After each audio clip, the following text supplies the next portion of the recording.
A number of chicken sellers at wet markets are getting ready to close as Malaysia's export ban on live chickens officially kicks in. Now, others have been lucky enough to continue getting at least half their daily order. But even then, they say that they may only be able to stay open until next week. Clara Lee reports. These are among the last batches of fresh chickens from Malaysia, but the long queues seen when the export ban was announced last week are missing this morning. Sellers say that could be because households have already stockpiled what they need. With their supply cut, the stalls don't expect to remain open for long.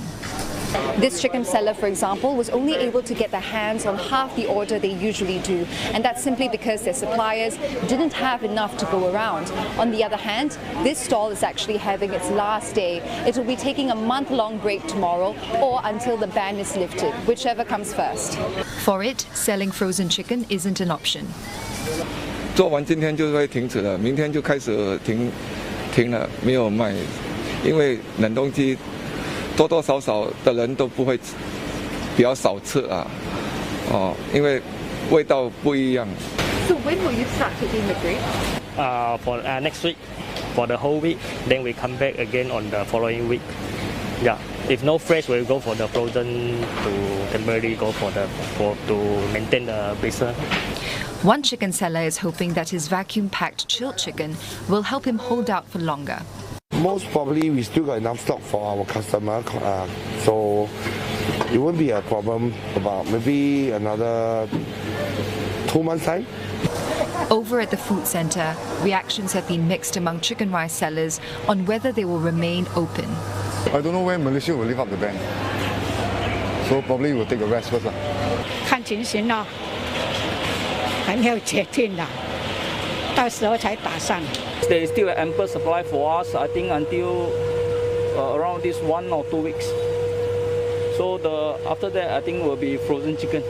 Some of the customers at this processing facility have tripled their orders for fresh chickens. The facility says its hands are tied, but will try to fulfill them as much as possible.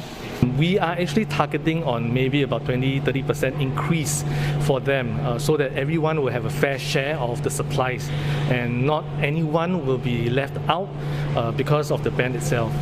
It all boils down to when the ban will be lifted. Until then, Mr. Ang says everyone along the value chain will continue struggling. A firm that owns 16 farms in Malaysia says it's now not allowed to export kampung and organic chickens. Now, earlier it had said that these breeds had been granted exemptions to Malaysia's export ban. The U-turn comes after discussions yesterday with the authorities there. The kampung chicken is leaner than the more common broiler variety. It's also twice as expensive. Kampung chickens make up 2/3 of the farm's exports to Singapore. We were actually invited into a virtual meeting with the relevant authorities on the 27th of May. And that is where we actually had the confirmation whereby the kampung chickens as well as the organic chickens will be gracefully allowed to be exported to Singapore. So with that in mind, we have actually made arrangements for our kampung chickens to be actually exported out to Singapore today from 1st June onwards.